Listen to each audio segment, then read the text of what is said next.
Boa noite, meus irmãos. Hoje é dia 20 de agosto de 2025, quarta-feira. Estamos iniciando as atividades na Casa Espírita de Abel Sebastião de Almeida. Como sempre fazemos, rogando a Deus, nosso Pai de infinito amor e bondade, a Jesus, nosso querido e amoroso Mestre, amigo incondicional de nossas almas, e a Maria de Nazaré, nossa Mãe Santíssima, que nos envolvam num manto de paz e de amor, que a nossa psicosfera esteja preparada para todos os importantes trabalhos que se desenvolverão na noite desta quarta-feira. Então, meus irmãos, agora, dito isso, nós vamos fazer a leitura da página preparatória para os nossos trabalhos de harmonização dos nossos pensamentos. Tem uma página aqui, condições de experimentação, né? É uma página de Leon Denis, retirada, extraída da obra No Invisível. Quem é que gostaria de fazer a leitura? Opa, ótimo! Eu estou sentindo uma melhora, assim, a turma lá de trás começando a vir. Isso é muito bom, são ótimos sinais, Luciana. Vamos lá. Desculpa a brincadeira. Pode, por favor. Boa noite. Boa noite. Do livro No Invisível, Celt, Leon Denis. Condições de experimentação. Quando a harmonia das condições é estabelecida, quando a força do alto é suficiente, não se vêm produzir essas contradições, essas incoerências que provêm, ora de forças inconscientes, ora de espíritos atrasados, ora mesmo do estado mental dos assistentes. O fenômeno se desenrola, então, na sua grandeza majestosa, e o fato probante aparece. Mas para isso, para obter essa assistência do alto, é preciso a união, a elevação dos pensamentos e dos corações. É preciso o recolhimento e a prece. As entidades superiores não se colocam de boa vontade a serviço dos experimentadores que não possuem um sincero desejo de se instruir, um amor profundo pelo verdadeiro e pelo bem. Aqueles que fazem do espiritismo um jogo, uma frívola distração, só podem esperar incoerências e mistificações. Às vezes, até ele pode ser um perigo. Algumas pessoas se comprazem em conversações medianímicas com espíritos inferiores, com almas viciosas e degradadas. E isso sem intenção benévola, sem objetivo de regeneração, movidas por um sentimento de curiosidade e um desejo de distração. Enquanto que elas não teriam suportado a convivência desses seres durante sua vida terrestre, não temem convidá-las após o decesso para as conversações de mau gosto, sem perceberem que se entregam desse modo a perigosas influências magnéticas. Se entrardes em relação com as almas perversas, que seja com o objetivo de sua reabilitação moral, de sua redenção sob a proteção de um guia seguro, sem o que vos exporeis a uma promiscuidade malsã, a temíveis obsessões. Não abordeis essas regiões do além, senão com um pensamento elevado e forte, que seja para vós como uma arma voltada contra o mal. A mediunidade, esse maravilhoso poder, foi dada ao homem para um nobre emprego. Aviltando-a, alvitaríeis a vós mesmos, e de um puro eflúvio celeste faríeis um sopro envenenado.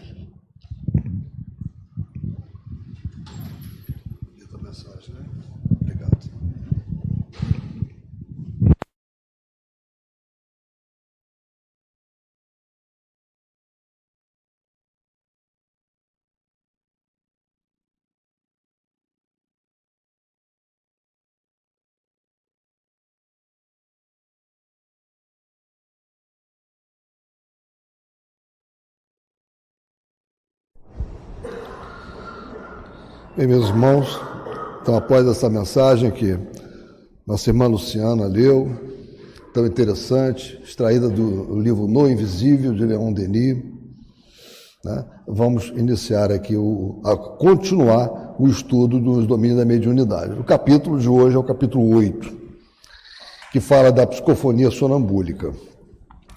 Esse é um capítulo que, sobre ele, o José Soares, quando esteve aqui, ele até achou que seria trabalhado esse capítulo, que ele falou, não, é o capítulo do fazendeiro, né? Realmente, nós vamos ver que é uma entidade, é um espírito, né? Um irmão nosso, que, quando encarnado, foi um latifundiário, foi um fazendeiro, como disse o José Soares, e ele o comportamento dele era completamente reprovável, né? Ele viveu numa época da escravatura, foi numa época em que ele abusou de todos os direitos que poderia ter, né? E começou a colher o resultado dessa ação nefasta dele com relação aos irmãos que lhe prestavam serviço na espiritualidade. Alguns irmãos mais evoluídos conseguiram preencher o coração, né, com amor e esquecer-se, né, dando-lhe o perdão. E outros não perdoaram e se tornaram os algozes dele no plano espiritual. Então ele foi levado àquela casa espírita onde está Hilário, onde está André Luiz, sendo instruído por Aulos, por Clementino.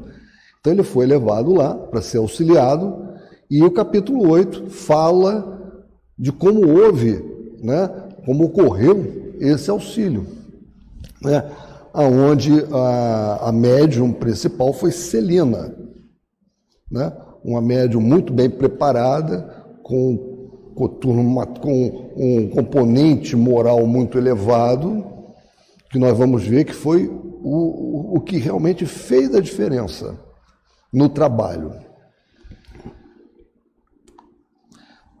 Então, antes de nós entrarmos no que está no texto, né, eu queria fazer uma passada rápida, né, sobre isso, sobre os médiuns psicofônicos ou falantes, só para nós, né, fazemos uma introdução. Então, como a gente vê no livro dos médiuns, né, só lembrando que a gente já estudou o livro dos médiuns, mas vamos voltar a estudar, são aqueles que verbalizam as mensagens dos espíritos, os médiuns psicofônicos. Neles, o espírito atua sobre os órgãos da palavra, como atua sobre a mão dos médiuns escreventes, os médiuns psicógrafos, né? No caso, nós estamos falando dos médiuns psicofônicos, né? A manifestação mediúnica pela psicofonia pode abranger distintas formas de expressão, de acordo com o grau do transe mediúnico. E nós vamos ver que o transe mediúnico é tratado nesse capítulo de forma bem interessante. Então nós temos o transe, a manifestação sonambúlica ou inconsciente, que é a da nossa irmã Celina, a intuitiva ou consciente, que é muito que, pelo que deu para entender, era mais própria da Eugênia, uma outra médium daquela casa, e a voz direta ou pneumatofonia, que, na verdade, eu não gostaria nem de botar voz direta ou, mas aqui eu coloquei e ficou, botaria voz direta e depois pneumatofonia, que tem pequenas diferenças, e também é uma mediunidade de efeitos físicos. As duas primeiras são mediunidades de efeito inteligente, são do médium direto, a outra não, a outra é física. Então, psicofonia sonambúlica ou inconsciente. Nesse tipo de psicofonia, o médium se desvencilha do corpo físico em decorrência do desdobramento da personalidade, a emancipação da alma, por se encontrar em estado de transe profundo ou sonambúlico. Veremos maiores detalhes agora, né, no transcurso do estudo desse capítulo. A psicofonia consciente ou intuitiva, que também é tratada nessa obra, enquanto dure a transmissão da mensagem mediúnica, o médium intuitivo ele tem consciência do que ocorre à sua volta no plano físico, sem desligar-se mentalmente do comunicante espiritual. Ou seja, ele faz uma verdadeira triangulação, né, com a entidade que está prestando a comunicação. Nós vamos ver um diagrama hoje ainda disso. Percebe o tempo todo as ideias e intenções do desencarnado que se comunica por seu intermédio, podendo fiscalizar a comunicação, controlando gestos e palavras do espírito. Por esse motivo, a interferência anímica costuma ser maior. Só com a experiência, o médium não interfere tanto na mensagem. Esse não é o caso do capítulo 8, que nós estamos estudando. O capítulo 8 é o antecedente, a psicofonia sonambúlica ou inconsciente. E nós vamos ver que o aspecto moral de Celina foi muito importante, porque como ela estava nesse transe aqui, apesar do transe, ela tinha um controle pelo seu status moral sobre aquele espírito que estava dementado e ali tentando passar informações por ela. A pneumatofonia, nos fenômenos de pneumatofonia, os sons surgem no ambiente e são escutados por quem ali se encontra, não só os médiuns. Trata-se de uma mediunidade de efeitos físicos, não de efeitos intelectuais, como os demais gêneros da psicofonia. Requisita, portanto, energias vitais ou ectoplásmicas do médium. Voz direta, que alguns chamam de pneumotofonia ou voz direta, mas eu preferi separar aqui, é um fenômeno de efeitos físicos também, ectoplasmáticos, no qual o espírito forma a sua própria garganta, seu aparelho fonador, forma utilizando-se do ectoplasma e fala sem o auxílio direto do corpo do médium.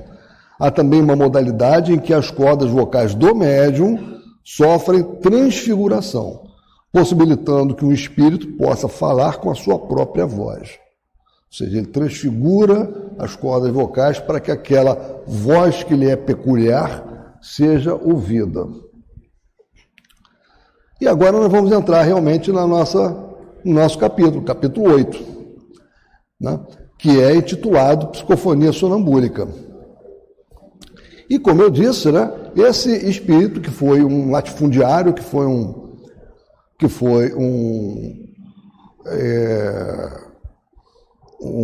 fazendeiro, ele estava dementado. E a coisa começa assim, o primeiro parágrafo é exatamente isso: sob a guarda de venerando amigo, que mais se nos afigurava um nome epistolar, pobre espírito dementado varou o recinto. E nós vamos ver a situação em que ele estava, né?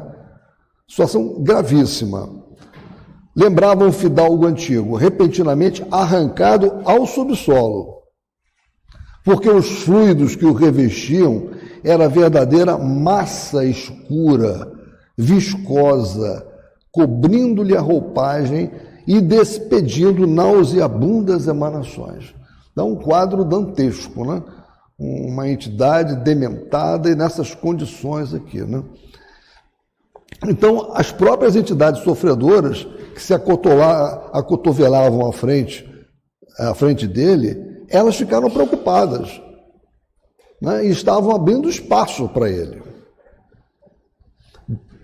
Tal aquela aparência que ele tinha, né? E o comportamento que ele tinha. Mas naquele rosto patibular, né, que tem aspecto de criminoso, né, ele estava transtornado, parecendo emergir de um lençol de lama, aliavam-se a frieza e a malignidade, a astúcia e o endurecimento.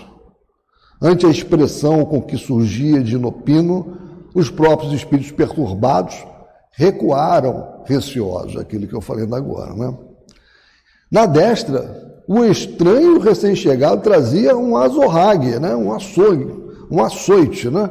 Um chicote, né? Que tentava estalar ao mesmo tempo que proferia estrepitosas exclamações. Então, uma cena dantesca, né? E perguntava, né, que quem estava levando ele ali contra a vontade, né? Praticamente já não tinha mais voz, né? Por que estavam segregando ele?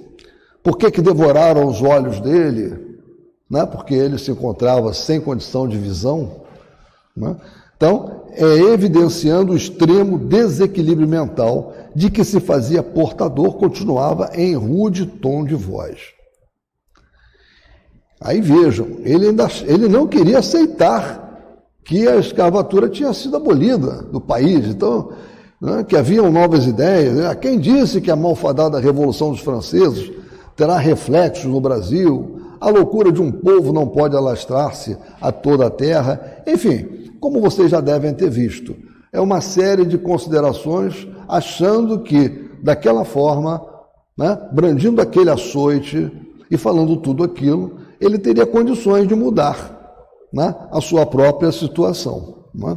Dizendo, inclusive, que queria que, se ele tivesse, ele queria ter oportunidade de colocar aqueles que ele achavam que mereciam em troncos, que ele queria 5 troncos, né?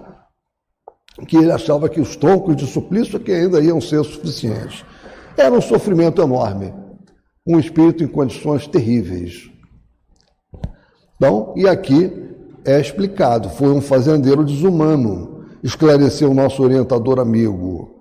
Desencarnou nos últimos dias do século XVIII, mas ainda conserva a mente estagnada na concha do próprio egoísmo.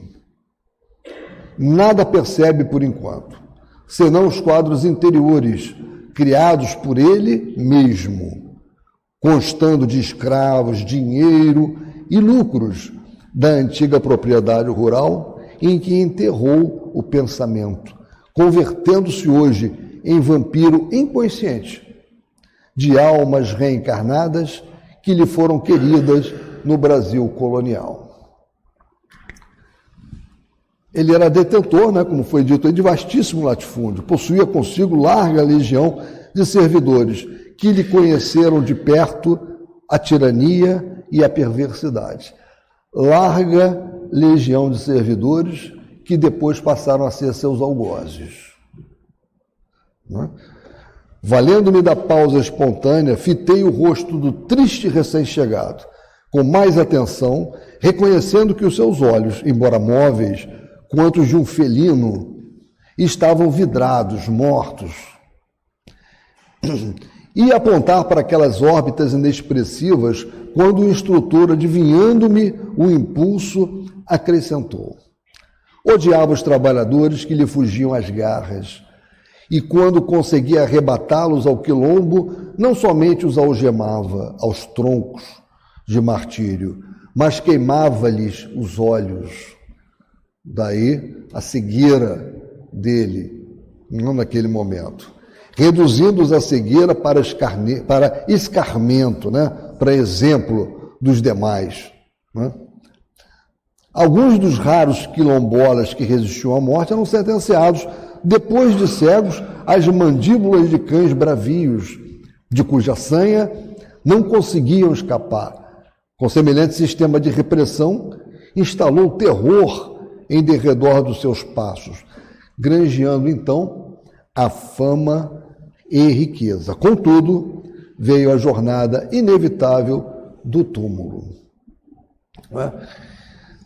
E chega para todos. E nessa fase nova, não encontrou senão desafetos a se levantarem junto dele na feição de temíveis perseguidores. Muitas vítimas de alma branda lhe haviam desculpado as ofensas, mas outras não conseguiram a força para o perdão espontâneo e converteram-se em vingadores do passado, a lhe cumularem o espírito de aflitivo pavor. E é intuitivo, né, que de todos aqueles que sofreram nas mãos desse fazendeiro, a maior parte se tornaram inquisitores.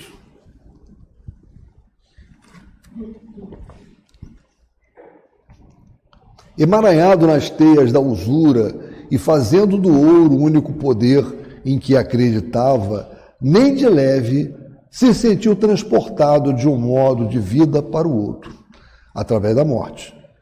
Cresce num cárcere de trevas, atormentado pelos escravos, prisioneiro das próprias vítimas.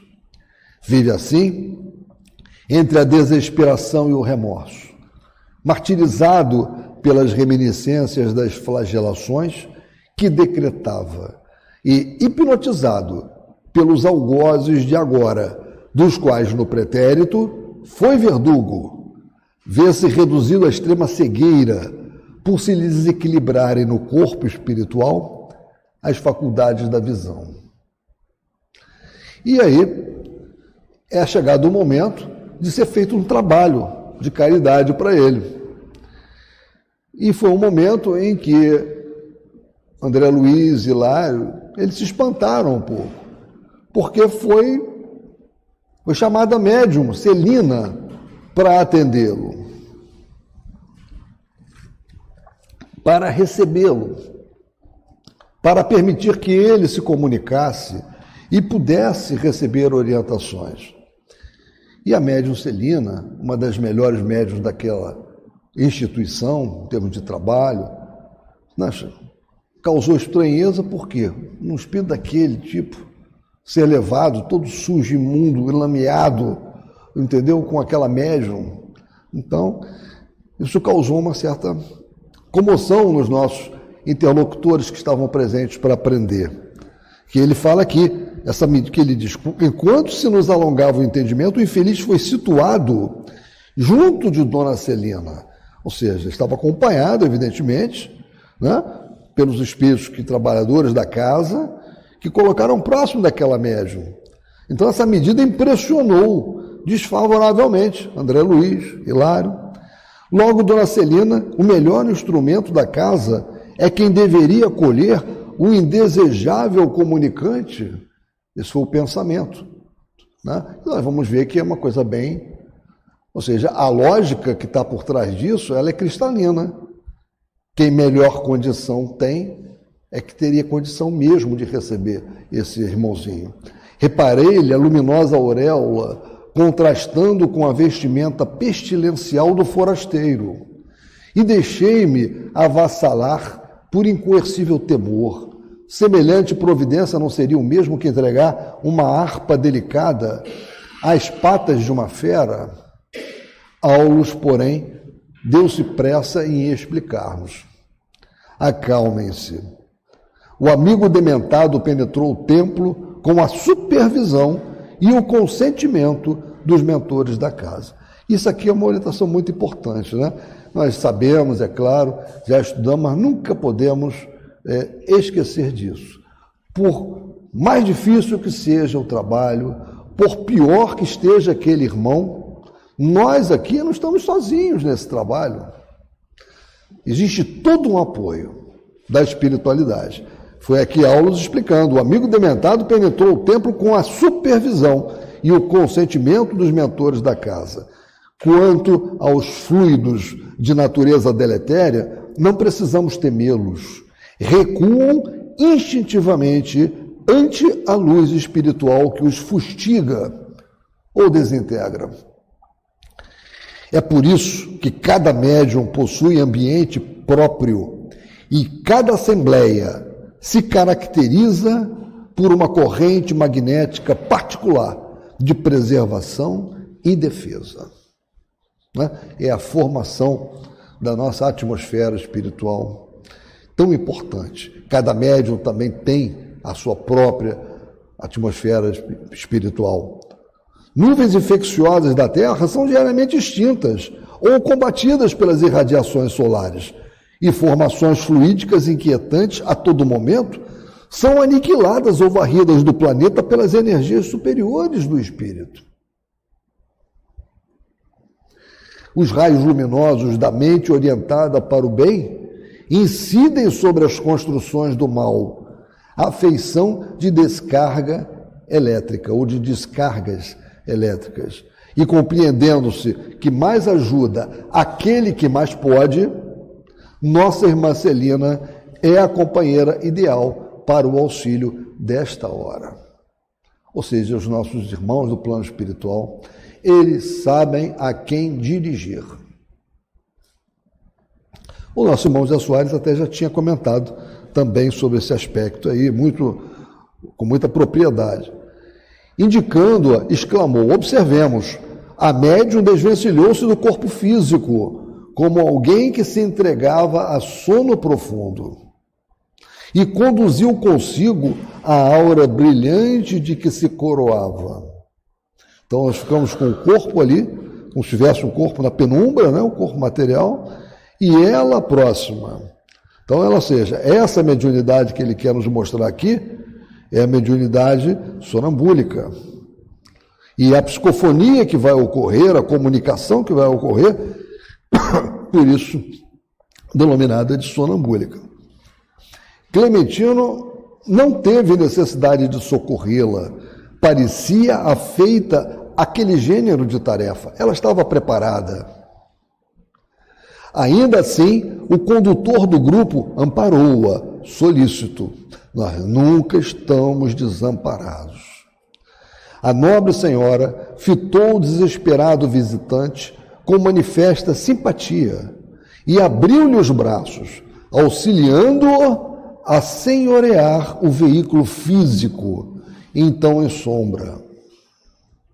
Ou seja, ela estava aqui, corpo, né, físico aqui, e ela foi conduzindo, foi indicando, e ele estava amparado, obviamente. Qual se for atraído por vigoroso imã, o sofredor arrojou-se sobre a organização física da médium, colando-se a ela instintivamente. Auxiliado pelo guardião que o trazia, sentou-se com dificuldade, afigurando-se-me intensivamente ligado ao cérebro mediúnico. Se Eugênia é a outra médium, se Eugênia revelara-se benemérita enfermeira, Dona Celina surgia aos nossos olhos por abnegada mãezinha, tal a devoção afetiva para com o hóspede infortunado. Dela partiam fios brilhantes a envolvê-lo inteiramente, e o recém-chegado, em vista disso, não obstante, senhor de si, demonstrava-se criteriosamente controlado. Ele estava controlado pela autoridade moral de Celina. Havia aqueles que estavam ao lado, os protetores da casa, mas a autoridade moral de Celina, apesar do estado sonambúlico dela, era tão grande que ela era o suficiente para controlá-lo. Assemelhava-se a um peixe em furiosa reação entre os estreitos limites de um recipiente que em vão procurava dilacerar. Projetava de si estiletes de treva que se fundiam na luz com o que Celina, a alma, o rodeava dedicada. Tentava gritar impropérios, mas debalde. A médium era um instrumento passivo no exterior, entretanto, nas profundezas do ser, mostrava as qualidades morais positivas que lhe eram conquista inalienável, impedindo aquele irmão de qualquer manifestação menos digna. Veja a importância, né, da condição moral do médium. Não é pouca coisa, é muito importante. Eu sou José Maria, clamava o visitante, irritadíssimo, enfileirando outros nomes com o evidente intuito de lançar importância sobre a sua origem. Amontoava reclamações, deitava reprimendas, revoltava-se exasperado, contudo, percebi que não usava palavras semelhantes às que proferira junto de nós. Achava-se como que manietado, vencido, embora prosseguisse rude e áspero. Ou seja, ele estava controlado. Aparecia tão completamente implantado na organização fisiológica da medianeira, tão espontâneo e tão natural, que não dominei as perguntas a me escorrerem céleres do pensamento. A mediunidade falante em Celina era diversa. Eugênia e ela se haviam desligado da veste carnal durante o trabalho, porque a primeira se mantivera preocupada, qual enfermeira, inquieta, enquanto que a segunda parecia devotada tutora do irmão dementado, seguindo-o com cuidados de mãe. Porque numa delas a expectação atormentada e na outra a serena confiança. Desculpando-nos a condição de aprendizes, Aulus passou a esclarecer-nos.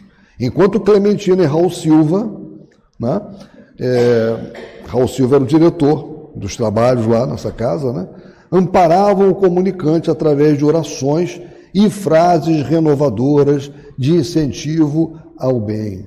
A importância da oração não pode nunca ser colocada de lado. Ou seja, no trabalho de esclarecimento, no trabalho de dialogação, o dialogador precisa estar atento para aquele momento em que a prece deve ser feita. O diálogo tem que ser amoroso, ele tem que saber escutar, ele tem que saber o momento certo para fazer contra-sugestões e o momento certo para utilizar essa ferramenta poderosa que é a prece. Porque esse irmão terrível, que estava ali naquele ambiente, naquele momento, ele estava sendo controlado por vários aspectos. Uma estatura moral gigantesca de Celina, que o controlava, e também estava recebendo o efeito das orações e, evidentemente, das frases renovadoras de incentivo ao bem que vem no processo de dialogação. Então, Celina, explicou bondoso, é sonâmbula perfeita. A psicofonia, em seu caso, se processa sem necessidade de ligação da corrente nervosa do cérebro mediúnico à mente do hóspede que o ocupa. Ou seja, ela não precisa triangular. Aqui eu trouxe de uma obra, Estudando a Mediunidade, uma obra que eu acho que todos aqui devem ter, é uma obra que ajuda muito o estudo paralelo com a obra que nós estamos estudando nos domínios da mediunidade, né? Esta obra que eu estou citando está aqui, né? Essa imagem foi extraída da obra Estudando a Mediunidade, né? E ela complementa, né, nos domínios da mediunidade. Ela foi uma obra construída, escrita pelo Martins Peralva, exatamente com base, né, na nossa obra aqui, nos domínios da mediunidade. Inspirado nessa obra, pela importância dessa obra, Martins Peralva escreveu Estudando a Mediunidade. E isso é dito por ele, logo na introdução da obra. Então vejam que interessante. Essa aqui é aquela triangulação que eu falei. Essa é aquela mediunidade que não é a mediunidade de Celina, é a mediunidade de Eugênia, onde há necessidade ali, ou seja, o espírito fica, ou seja, o espírito fica ao lado, né, do seu corpo, mas passa por ele a comunicação. Antes de se processar, tá, o fenômeno da psicofonia, ele está ali controlando. Foi aquilo que nós vimos logo no início. Existe um controle, e aí a possibilidade de uma influência anímica também muito grande. Este caso aqui, como eu disse, eu botei aqui, ele não é o de Celina. No de Celina, o espírito sofredor, que está aqui, ele está aqui direto, agindo nesse equipamento mediúnico do espírito, que é o corpo material dele. Só que a estatura moral de Celina é tão grande que controla ele. Não há necessidade, nesta mediunidade mediúnica de Celina, que aconteça a triangulação que nós estamos vendo aqui. Eu tentei fazer um diagrama semelhante para o caso de Celina, mas confesso a vocês que não consegui. Tudo que eu fiz ficou muito ruim para o que eu queria, onde eu queria chegar. Eu falei, bom, eu vou usar o que já existe no livro do Martins Peralva e vou explicar que no caso da Celina, não tem essa triangulação aqui.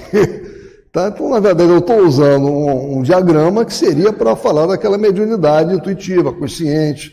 Né? A da Celina é inconsciente. Mas é como está dito aqui, né? A imagem ao lado, extraída da obra Estudando a Mediunidade, de Martins Peralva, retrata a psicofonia consciente, cujo exemplo é a médium Eugênia. No caso da médium Celina, o espírito sofredor ou endurecido, que é o José Maria, promove o contato diretamente com o aparelho mediúnico. A espontaneidade dela, voltando ao texto, né? A espontaneidade dela é tamanha na cessão de seus recursos, ou seja, a espontaneidade de Celina, as entidades necessitadas de socorro e carinho, que não tem qualquer dificuldade para desligar-se de maneira automática do campo sensório, perdendo provisoriamente o contato com os centros motores da vida cerebral. Sua posição medianímica é de extrema passividade. Por isso mesmo, revela-se o comunicante mais seguro de si, na exteriorização da própria personalidade. Isso, porém, não indica que a nossa irmã deva estar ausente ou irresponsável. Junto do corpo que lhe pertence, age na condição de mãe generosa, auxiliando o sofredor que por ela se exprime, qual se fora frágil protegido de sua bondade. Atraiu-o a si, exercendo um sacrifício voluntário, que lhe é doce ao coração fraterno. E José Maria, desvairado e desditoso, imensamente inferior a ela, não lhe pôde resistir. Permanece assim agressivo, tanto quanto é, mas vê-se controlado em suas menores expressões, porque a mente superior subordina as que lhe situam a retaguarda nos domínios do espírito. E aí vem aquela questão. A mente de Celina, ela é superior ao do José Maria porque ela tem mais conhecimento? Porque ela é mais inteligente? Ela é superior moralmente. Essa é a diferença. Essa faz toda a diferença. É por essa razão que o hóspede experimenta com rigor o domínio afetuoso da missionária, que lhe dispensa amparo assistencial.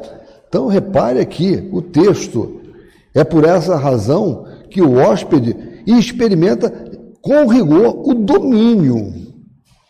Ou seja, ele estava sob domínio dela, sem que ela precisasse estar agindo demais. Era questão moral. Impelido a obedecer-lhe, recebe-lhe as energias mentais constringentes que o obrigam a sustentar-se em respeitosa atitude, não obstante, revoltado como se encontra. Diante da pausa que se fazia natural, reparamos que Raul Silva, né, conseguia franco progresso na doutrinação. O ex-tirano rural começava a assimilar algumas réstias de luz. E Hilário, né, que estava junto com o André Luiz, né, Hilário também fora médico quando encarnado, tal como André Luiz, né? Hilário, contudo, provocou a continuidade da lição, perguntando, embora seja preciosa auxiliar, como vemos, não se lembrará Dona Celina das palavras que o visitante pronuncia por seu intermédio? Se quiser, poderá recordá-las com esforço, mas na situação em que se reconhece, não vê qualquer vantagem na retenção dos apontamentos que houve. Ou seja, ela até teria condição, mas seria um esforço que ela teria que fazer muito grande, né, para poder construir a recordação dos contatos, das mensagens.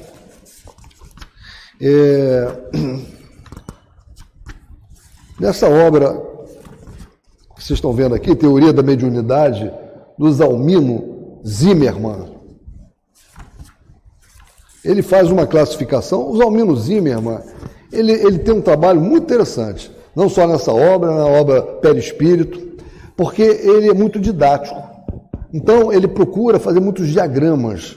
Além de fazer muita pesquisa, de fazer muita correlação, ele faz muitos diagramas, ele procura fazer classificações, ele procura ele tem uma busca pela precisão, né, por ser entendido. Isso é muito bom num autor. É por isso que eu sempre recomendo, né, que quem puder ter essa obra, se não tem na nossa biblioteca, do Zé Naufel, e aqui ele faz uma classificação. 3 graus de mediunização, quando ele fala de psicofonia. Ele bota lá, 1º grau, médium consciente, transe superficial. 2º grau, que ele chama de mediunização de 2º grau, médium semiconsciente, transe semiprofundo. E de 3º grau, médium inconsciente, transe profundo. Segundo ele aqui, no transe profundo, realmente, não haveria condição de recordar. Mas no 2º grau, médium semiconsciente, do transe semiprofundo, haveria condição de recordação, com um certo esforço. O que me faz entender que no caso de Celina, ela estaria nessa classificação dele de médium semiconsciente, né? Visto que Aulus disse, com esforço, ela poderia lembrar.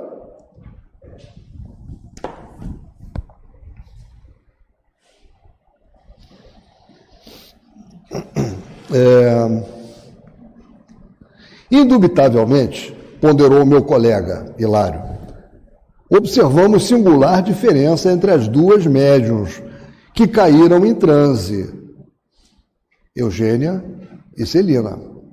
Tem uma ideia de que na psicofonia consciente, Dona Eugênia exercia um controle mais direto sobre o hóspede que lhe utilizava os recursos, ao passo que Dona Celina, embora vigiando o companheiro que se comunica, deixa-o mais à vontade, mais livre.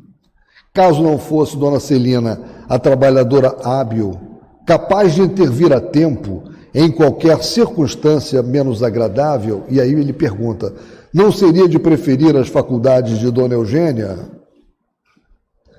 A resposta veio direta.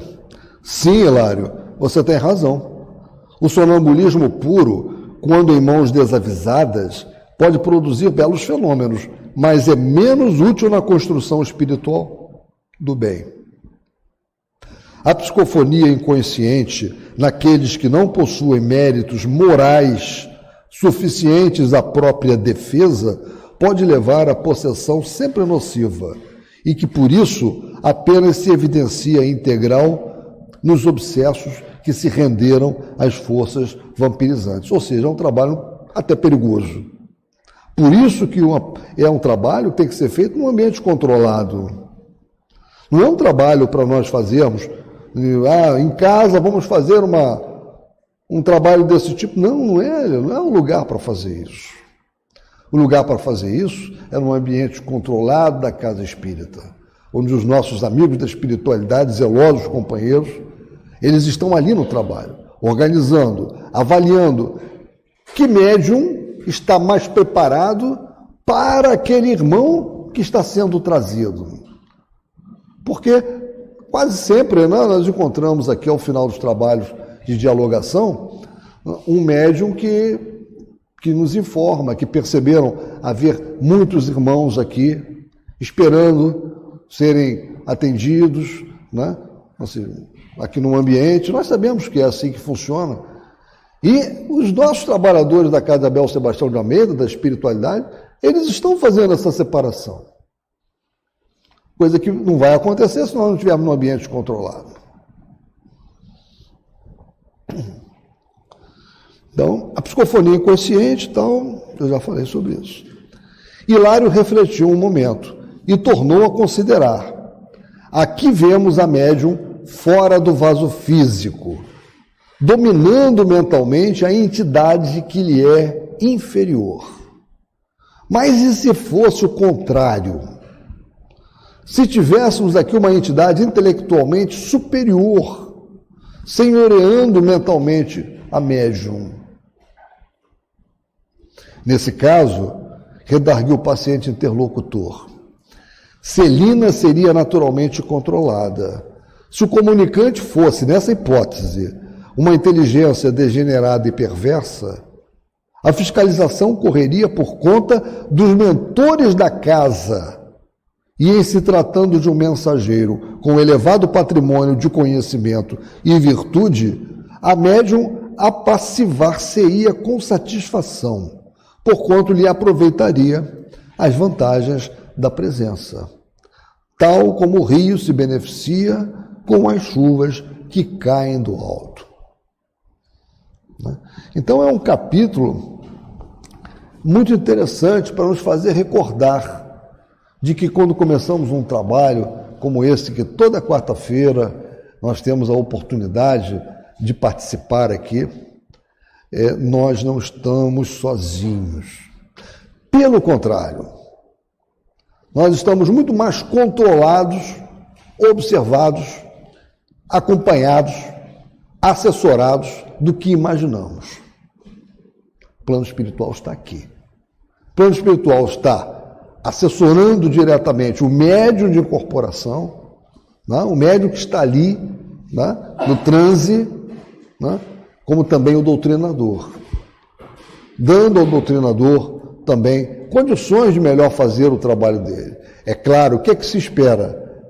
Que médium e doutrinador tenham feito o trabalho de casa, estejam se preparando, moralmente, principalmente, estudando, tenham se preparado nesse dia para o trabalho que vão executar. Isso é fundamental, isso é muito importante. O instrutor ia continuar, mas Clementino solicitou-lhe o concurso para a remoção de José Maria, ou seja, ele já estava melhorando muito, que algo renovado principiava a aceitar o serviço da prece, chegando mesmo a atingir a felicidade de chorar. Novamente, a referência à prece. Nós temos que estar atentos a isso. Dialogador que não se recorda da importância da prece está deixando de fazer o seu trabalho como lhe é esperado. Nós não podemos nos esquecer que nós somos ferramentas. E todas essas informações que chegam até nós, elas chegam para nos melhorar como ferramentas de trabalho. Então, vocês vejam como o tempo todo, quer nesse capítulo, quer em capítulos anteriores, a referência à importância da prece, ela é absoluta. Nosso orientador passou a contribuir na assistência ao visitante, que foi novamente entregue ao amigo paternal que o trazia, a fim de internar-se em organização socorrista distante. Ou seja, foi um trabalho exitoso, né? Um concurso da médium, a médium mais preparada para esse trabalho foi a que foi usada, né? Raul Silva, junto com Clementino, ou seja, o encarnado fazendo o trabalho que lhe cabia fazer como não vou usar o termo doutrinador, né? Apesar de que é usado aqui, né? Como dialogador, né? E Clementino, no plano espiritual, auxiliando ele. Então, o que nós podemos colocar aqui como aprendizado, né, desse capítulo 8? Tentando fazer um resumo para nós aqui, né, do que a leitura desse capítulo nos traz, né? Quer dizer, isso aqui não é uma tentativa de fazer uma síntese, né, da importância, mas se alguém lembrar de algum item, vamos colocar aqui, tá? Diferenciar a psicofonia consciente da inconsciente ou sonambúlica.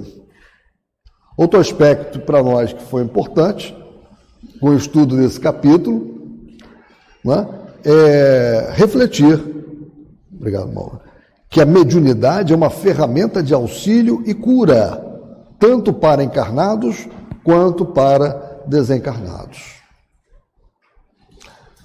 O médium, outra coisa importante que a gente extrai desse capítulo, que o médium precisa estar preparado física, emocional e espiritualmente para o trabalho. Se o médium está desequilibrado, se ele teve um aborrecimento forte, né, seja por que motivo for, no trabalho, no trânsito, qual o comportamento que ele deve ter? Vou voltar para casa? Não. Venha ao trabalho. Mas se ele está assim, participe, apoiando ali as vibrações. Entendeu? Participe ali.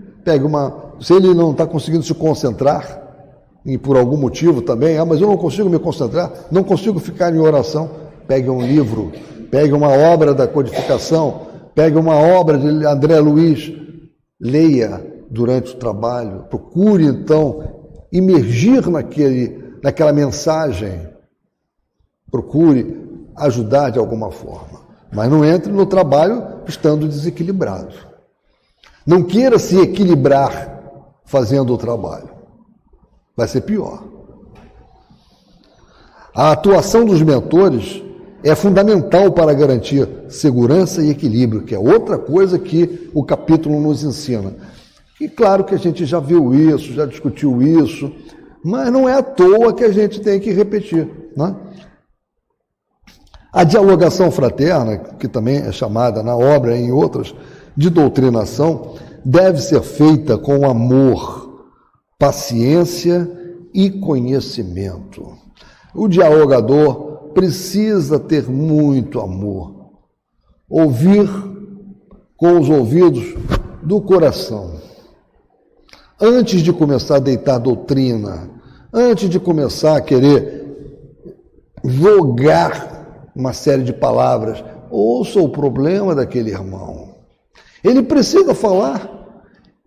É ele que está angustiado, é ele que está numa situação calamitosa. Ele chega para se comunicar e, de repente, ele recebe um jato, um banho de palavras e disso. Que trabalho foi esse? Como é que a gente conseguiu? Ele não conseguiu nem falar. Porque até para nós fazermos o ajuste do diálogo, nós temos que conhecer o que o interlocutor tem. Qual é o problema do interlocutor? Quem é o interlocutor? É o médium que está incorporado? Não, o interlocutor é uma entidade que está falando pelo médium. Então, ouvir. Então, o dialogador deve sempre se lembrar, finalizando aqui, né, de usar a poderosíssima ferramenta que é a prece. Quem atua em mesa de dialogação fraterna, com certeza já viu a importância desse instrumento. É um bálsamo. Não quer dizer que você vai solucionar tudo, mas você pelo menos vai poder acalmar uma situação drástica e permitir que aquele irmão possa sair um pouco melhor para depois retornar num outro dia. Às vezes não é possível resolver naquele dia. Às vezes a situação é tão grave, mas quando você faz uma prece com ele, você já está ali, já que ele não quer ouvir as suas contra-sugestões, mas a prece ele escuta. A prece ele para, vai ajudá-lo. É um bálsamo de luz. É a conexão profunda com o Criador. E nós sabemos já de há muito tempo, não há prece sem resposta. Então, quando nós estivermos naquele momento orando, a resposta vai se fazer. Bem, meus irmãos, então, esse é o capítulo 8, né, da nossa obra, que eu acho que é muito interessante, muito rico também. Fica aquela sugestão para quem puder, né, nos seus estudos, consultar sempre essa obra também, né? É uma obra de consulta, é uma obra que enriquece muito um trabalho de pesquisa.